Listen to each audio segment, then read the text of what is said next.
Olá, dando continuidade aos nossos estudos, vamos tratar, nesse primeiro momento, do procedimento da ação direta de constitucionalidade. Este procedimento, ele é regulado pela Lei 9868 de 99. E o que é preciso salientar para que já fique bem afixado no estudo de vocês? Que, apesar da rigidez constitucional, que é um valor a ser protegido, apesar da supremacia formal da Constituição, o STF ele está adstrito ao princípio da inércia. O que quer dizer isso? O que quer dizer o princípio da inércia? Ele, só inicia a sua atuação uma vez tenha sido provocado pelos legitimados do artigo 103 da Constituição. Então, só os legitimados que podem, através das ações de controle de constitucionalidade, provocar o Supremo Tribunal Federal, e aí sim, após essa provocação, que o Supremo Tribunal Federal dá início à jurisdição constitucional. Tá? Então esse primeiro elemento é importante que vocês já fiquem bem ligados nesse ponto, certo? Então o que acontece? Esses legitimados do artigo 103 da Constituição, eles devem apresentar em conjunto com a sua petição inicial, todos os elementos processuais, os pressupostos processuais que devem compor essa petição. Então é preciso que nessa petição inicial, um legitimado, por exemplo, Procuradoria-Geral da República ou Advocacia Geral da União, tá? É importante que esse legitimado aponte qual é o dispositivo, de lei, qual o ato normativo que está sendo combatido, que está sendo impugnado, porque no entender deste legitimado, este dispositivo de lei seria inconstitucional, tá? Um elemento também que deve compor a petição inicial é exatamente o que? O fundamento jurídico do pedido. Ou seja, cada dispositivo de lei que o legitimado entenda que é inconstitucional deve ter uma impugnação. Então é importante também que você tenha isso em mente, tá? Além disso, na petição inicial, que não pode faltar, é exatamente o pedido e as especificações, O que é que está pedindo? Nós sabemos que no controle abstrato, o pedido principal gira em torno exatamente da declaração de constitucionalidade ou inconstitucionalidade. No caso, como nós estamos falando da ADIM, o que se pretende, a pretensão autoral é de declaração de inconstitucionalidade daquele dispositivo de lei, certo? Então, a indicação desse dispositivo de lei, ele consiste no próprio objeto da ação.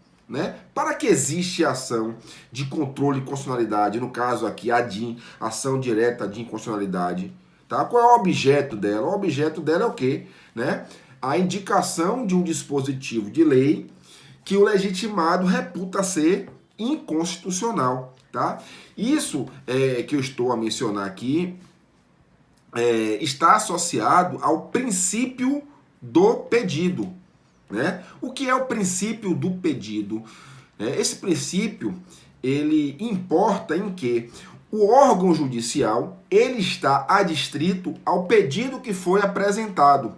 Ou seja, o órgão do Poder Judiciário, ele só pode avaliar os dispositivos que foram listados pelo legitimado. Então, ainda que a lei tenha, digamos assim, 40 artigos, o órgão do Poder Judiciário, no primeiro momento, ele vai avaliar o artigo daquela lei que o legitimado apontou, enquanto inconstitucional. Por que eu falei no primeiro momento?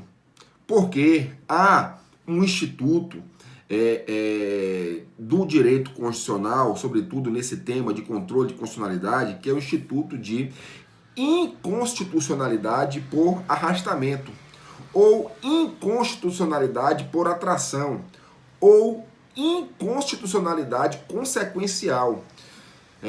Não estou xingando vocês, mas o que é que significa isso? Significa que o STF, né, por muitas vezes, ao declarar a inconstitucionalidade de um dispositivo que foi requerido, né, de um artigo de lei, ou até mesmo de uma lei em si, né, eventualmente, né, por atração, né, ou por arrastamento, ele pode automaticamente declarar a inconstitucionalidade de outro artigo de lei ou de outro ato normativo.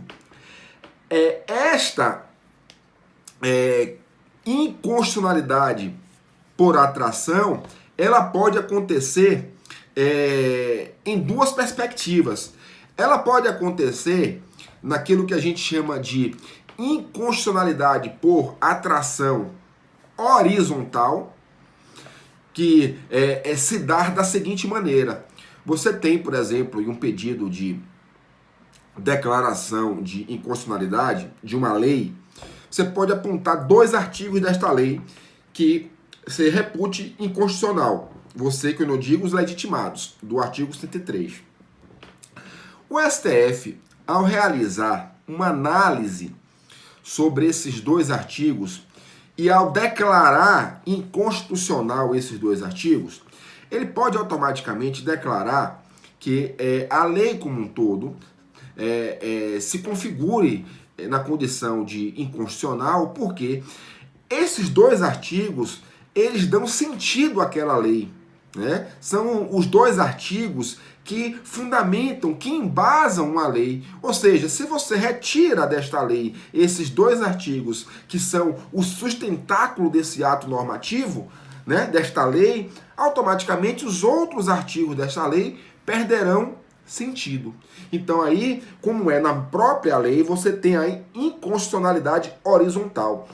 Existe também a inconstitucionalidade por arrastamento vertical. O que significa isso? Significa que você tem uma lei, certo?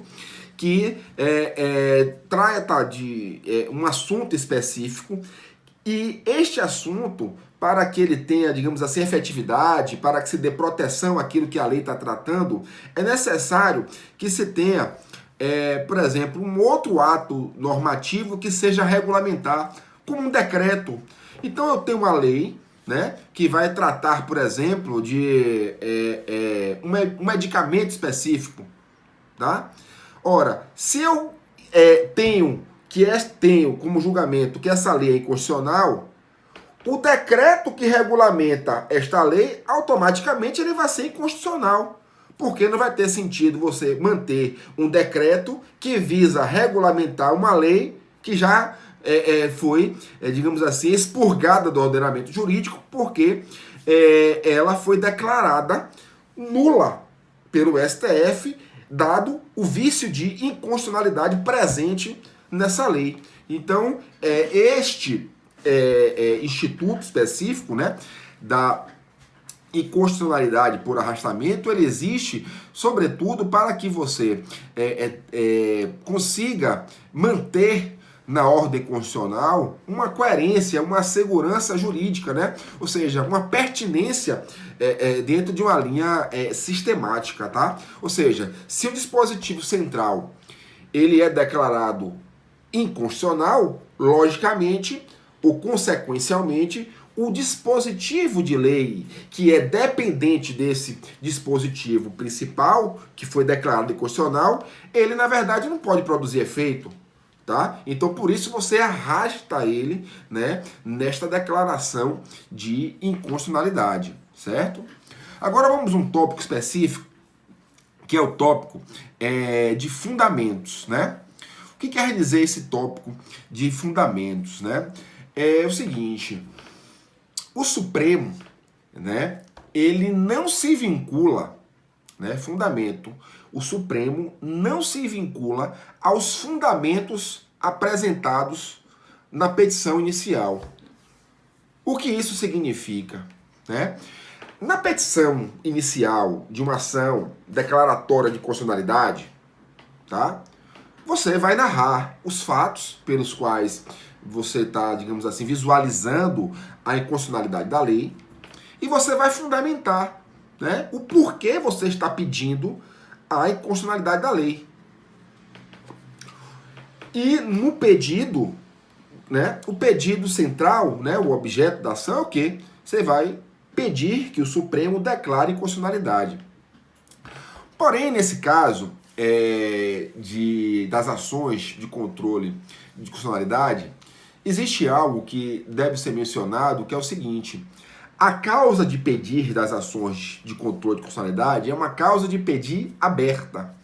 Então quer dizer o seguinte, que o Supremo, ele pode declarar a inconstitucionalidade daquele dispositivo de lei, mesmo que ele, o Supremo, não fundamente, tá? Não acolha o mesmo fundamento que foi usado por um legitimado. Por exemplo, a Procuradoria-Geral da República.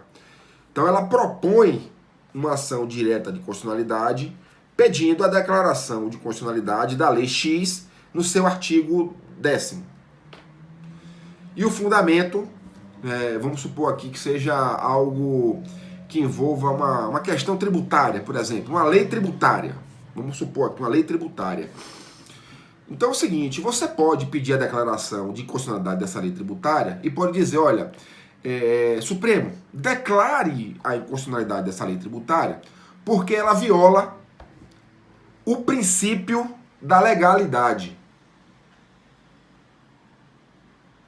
Ok, o Supremo vai se deparar, ele vai analisar a lei como um todo, até porque pode ter nessa própria lei outro dispositivo que seja inconstitucional que já tenha passado pelo crivo Supremo. Então o Supremo, quando vai declarar a inconstitucionalidade, ele tem que analisar todo o ato normativo, toda a lei, né? Então o Supremo, ao analisar a lei, ele fala assim, não houve violação aqui ao princípio da legalidade, não. Né? A lei tem a previsão, né? Deu oportunidade prévia da parte saber qual é o tributo que ela está sendo cobrada. Porém, essa lei ela é inconstitucional porque ela fere outro princípio da Constituição, que, por exemplo, seja o princípio da anterioridade tributária. Ou seja, ela não respeitou, né, o período de só poder exigir o tributo no exercício seguinte, ou especificamente após 90 dias, que é o que a gente chama da anterioridade nonagesimal, ou da noventena. O que quer dizer? Você pode requerer a inconstitucionalidade de um dispositivo baseado em um fundamento. O Supremo pode descartar o fundamento que você está apresentando e ainda assim declarar a inconstitucionalidade daquele dispositivo utilizando-se de um outro fundamento. Então o Supremo, ao declarar o que é constitucional, ele, na verdade, pode utilizar um outro parâmetro, né? Um outro conceito, um outro fundamento para digamos assim, fundamentar a sua decisão. Agora, veja como isso deve ser muito bem alinhado. Por quê? Se um legitimado, por exemplo, propõe uma ação direta de constitucionalidade e não apresenta o fundamento, ou seja, ele não justifica o porquê ele quer que aquela lei seja declarada inconstitucional, a sua ação não vai nem sequer ser conhecida. Ou seja, não vai ter conhecimento daquela ação. O Supremo não vai nem avaliar.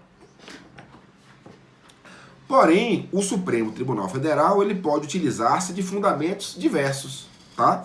Então, é importante que a gente tenha noção sobre essa questão. Uma pergunta, né? Cabe medida liminar, né, uma medida de urgência, né, uma tutela de urgência na ação direta de constitucionalidade, cabe, né? Ou seja, você deve demonstrar que a manutenção daquele dispositivo que tem uma aparente inconstitucionalidade, né, no sistema, pode causar exatamente efeitos nefastos. Então, o Supremo pode, né, declarar a suspensão imediata de um dispositivo de lei ou da própria lei, certo? Para que, enquanto ele não realizar o julgamento do pedido principal, ou seja, em definitivo ele declarar se aquela lei ou aquele dispositivo é ou não inconstitucional, tá? Para que aquele dispositivo não continue a produzir efeitos e, eventualmente, criar uma situação de insegurança jurídica ou mesmo criar uma situação que venha a causar prejuízos para uma lei que já aponta fortes indícios de que é inconstitucional, certo? Então essas são as primeiras reflexões que já vos faço aí, ok? Beleza, vamos agora a outro ponto.